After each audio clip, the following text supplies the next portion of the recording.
네, 이번에는 12년 38번 기출 보겠습니다. 남극 성층권의 오존 홀 생성 과정에서 극소용돌이 발달 과정에 따른 주요 화학물질 농도 연중 변화를 1, 2, 3 시기로 구분하여 나타낸 것이다. 이에 대한 설명으로 옳은 것만을 보기에서 있는 대로 고른 것을 했습니다.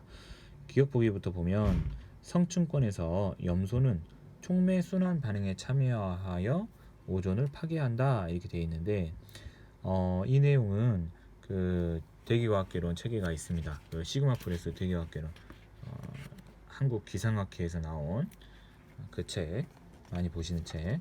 그 책 276쪽에 보니까 이런 내용이 있네요. 이 촉매순환 반응의 특징은 오존 파괴에 참가하는 성분, 이런 성분들이 순환 반응에 의하여 재생성되기 때문에 이들은 지속적으로 오존을 파괴할 수 있으며 아울러 오존의 생성에 필수적인 산소 원자를 제거하기 때문에 두 개의 오존을 파괴하는 효과를 나타낸다 이렇게 해가지고 그 촉매 순환 반응에 참여한다 이런 내용이 있는 거죠. 그래서 기억은 맞는 보기가 되겠습니다. 니은 남극 상공의 극성운층은 이 가장 발달하는 시기는 이 시기이다 라고 했는데 극성층운 이거부터 한번 볼게요. 제가 성층운이라고 했죠. 극성층운 남극 상공의 극성층운 이 극성층운은 구름입니다. 영어로도 구름 클라우드라고 써있죠. 구름인데 이건 이제 어떤 구름이냐면 극지방 상공에만 이렇게 고리 모양으로 둘러져서 만들어지는 그 구름이에요. 근데 언제 생기냐면 그 겨울철에 남극 상공 같은 경우 이제 남반구가 겨울일 때 그 이 남극 상공해가 생겨요. 그런데 이게 어떻게 보면 열 교환을 이게 좀 차단하는 벽 같은 그런 역할이라서 이제 극지방의 그 에너지가 이제 중위도나 이렇게 저위도로 흘러내려오지 않는 거죠. 그런데 이 소용돌이 내부는 이제 온도가 굉장히 이제 낮아지게 돼요. 그래서 뭐 영하 80도까지 이제 떨어지게 된답니다. 그러면 무슨 일이 생기냐면 그 NO3를 포함하는 얼음 알갱이가 만들어진대요.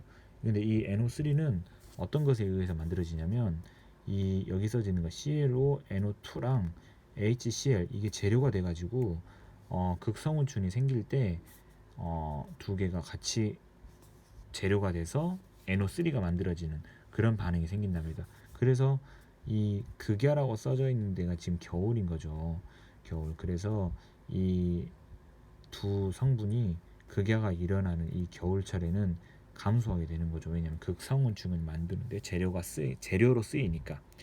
근데 이 얼음 같은 경우는 이 아까 NO3를 이렇게 만들어지고 이 NO3가 얼음 알갱이가 돼가지고 극성운층에 이렇게 성운층이라 했군요. 극성층운에 갇히게 돼요. 갇혀.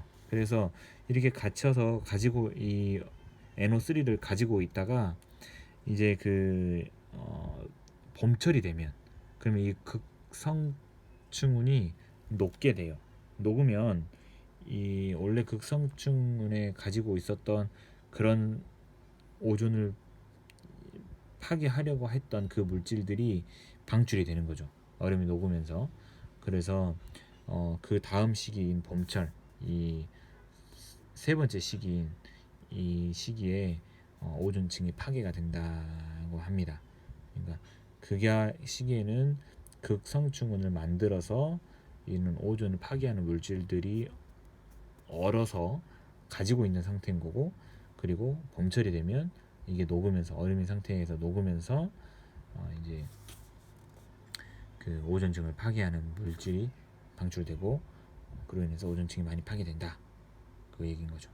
그래서 니은 보기에 남극상공의 극성층운이 가장 발달한 시기가 이 시기다 라고 하는데 이때가 겨울인지 어떻게 하는 거냐면 극야라고 써 있으니까요. 그래서 극야로 써 있는 이 시기에 겨울철이고, 그리고 오존 홀이 생기는 시기는 이 겨울이 지난 그 다음 시기인 이제 봄철에 오존 홀이 생긴다, 오존층이 파괴된다 이렇게 하시면 되겠습니다. 답은 기억이 되게 3개 남았네요. 5번입니다.